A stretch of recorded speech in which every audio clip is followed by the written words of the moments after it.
Hello guys, welcome to my mini vlog. For today's video, I'm gonna show you my daily routine, and also I have a clients for today's video. And yeah, banunta mo sa ako ang mini vlog for today. So I'm still sleepy that time. Tulog pa akong baby, and yeah, munaog na ako kay magluto na ko for our breakfast. So yeah, let's cook. Akong lutoon dahil guys is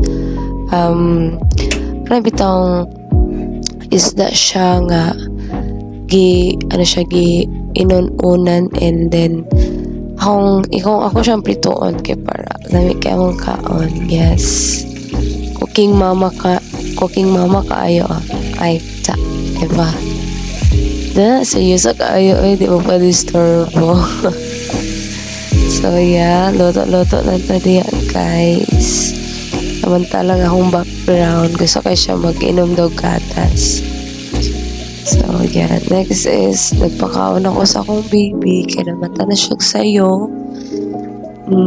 Gusto ko na siya, ganang gina siya fish guys, and very love kini ang fish. And the number one is the gulay. Yes, the gulay. She also likes chicken. Usually sa bata, chicken yun ang ganahan. But for me, ay ipanod na ko siya nga mag-gulay. So yeah, after na ko siya gipakaon is ako na dayon na siya gipaliguan. And kay daan naman hapit na gud ang akong time, anak, kay daan akong clients padulong na sila. So ako sa siyang gisudlayan, no?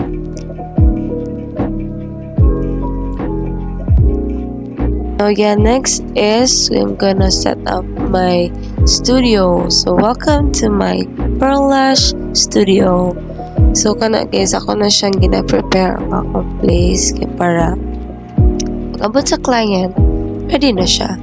So I prepare the ring lights, the things that I need, the UV lamp, and mga wire nga itong gapang gamiton kay need gina siya mga wires and that.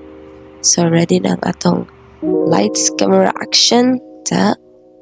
So then abot na tong client, no, nagsugod na ko og prep sa iyang kuan. So this naari ang result sa iyang hand. So pretty. So very quick lang dayon. And then ang atong next is natay eyelash extension client.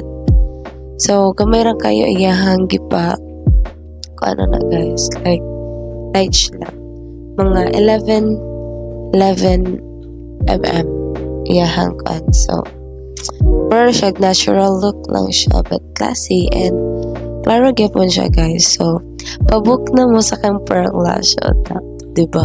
Paspas kay siya, dali ra kay na siya mahuman karon guys, diba?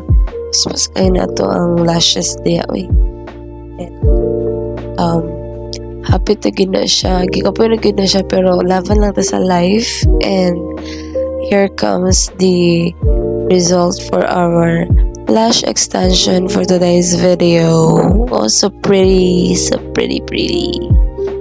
So yeah, that's all for this mini vlog, no? After atong ang mga ganap, hinduan na to ang angay mga hinduan, piluon na to ang angay piluon, silihigan na nato ang angay siligan na to. And thank you for watching this mini vlog, and we'll see you on my next video. Bye bye.